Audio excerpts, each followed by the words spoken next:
Welcome to TRN. Today we're looking into a really significant event, that massive power outage that hit Spain and Portugal recently. That's right. We've got information from around April 28th, 2025, and we want to, piece together what happened. Yeah, understand the immediate fallout and what we actually know about the cause and maybe what we still don't. It was certainly a major incident affecting huge areas. Absolutely. We're talking large parts of both Spain and Portugal. Major cities like Madrid, Lisbon, they were right in the thick of it. Millions of people impacted. And it even spilled over a bit, didn't it? It did, yeah. Yeah. Parts of France saw short-lived effects, and Andorra had a very brief interruption too. The Portuguese grid operator, RN, they basically said the whole Iberian Peninsula plus some of France was involved. That scale is quite something. It really shows how linked up these systems are. Definitely. So what were the immediate effects? It wasn't just the lights going out, was it? No, far from it. I mean, straight away you had traffic lights failing. Oh, right. Causing huge traffic jams, I bet. Exactly. And then trains across Spain just stopped. No. Dead halt. The Madrid metro even had partial evacuations. Wow. And Lisbon and Porto, same story with their subways? Yep, shut down.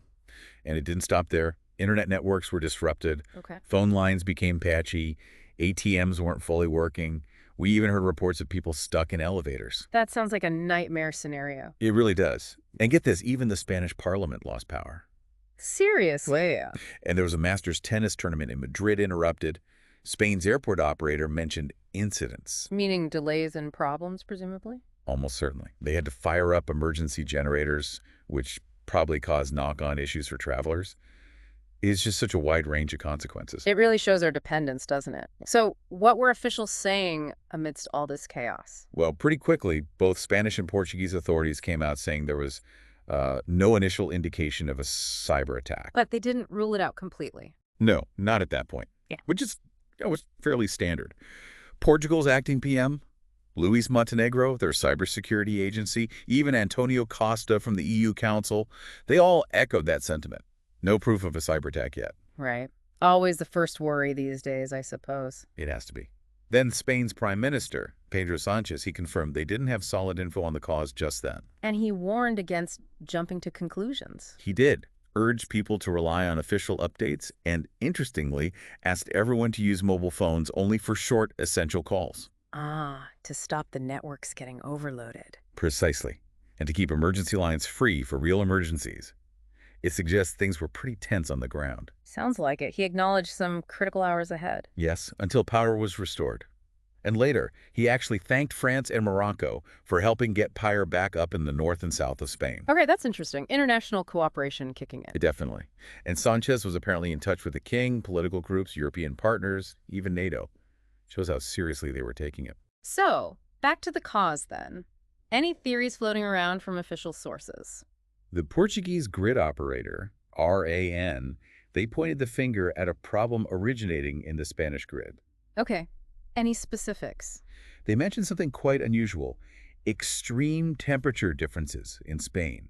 Called it a rare atmospheric phenomenon. Extreme temperature differences causing a grid collapse. How does that work exactly? Well, it's a bit unclear from just that phrase, but you can imagine scenarios.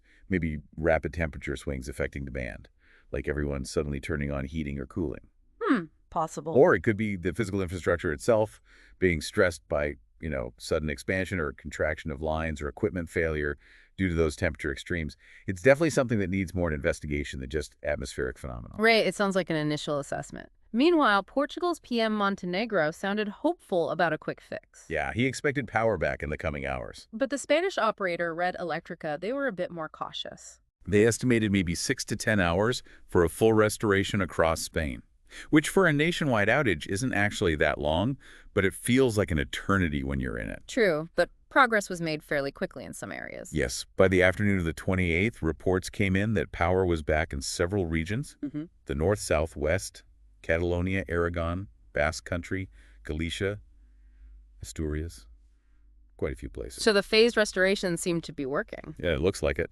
Bringing a grid back online piece by piece is complex. You have to balance everything carefully to avoid another trip. Let's circle back to transport for a second, that train stoppage. Yeah, a complete halt across Spain at 12:30 p.m. local time. ADIF, the rail network operator, confirmed it was the entire network. Yes, underlines the severity. And authorities telling people not to drive. Makes sense with traffic lights out everywhere. Right. Probably safer to stay put if you could.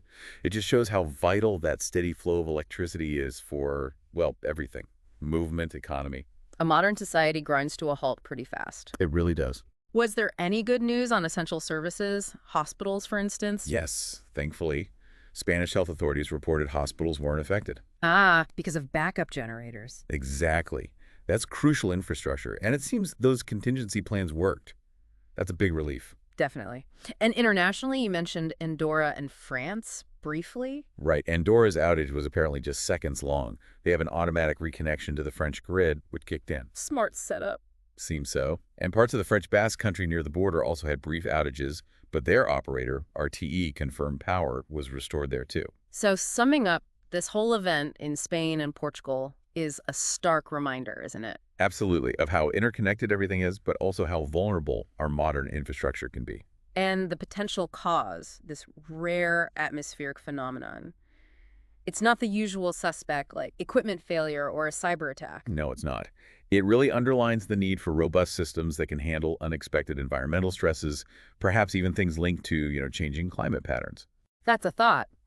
The response coordination, though, both nationally and internationally, seems like a positive takeaway. Yes, the rapid information sharing and cooperation, especially getting help from neighbors like France and Morocco, that's crucial in managing these large-scale crises. It really leaves you thinking about our deep reliance on electricity for just about every aspect of life. It does, and the cascading effects when it fails are just immense. So the big question remains, what more can be done to prevent this scale of outage in the future? Exactly. And how do we, as societies, get better at preparing for and coping with these events when they inevitably do happen?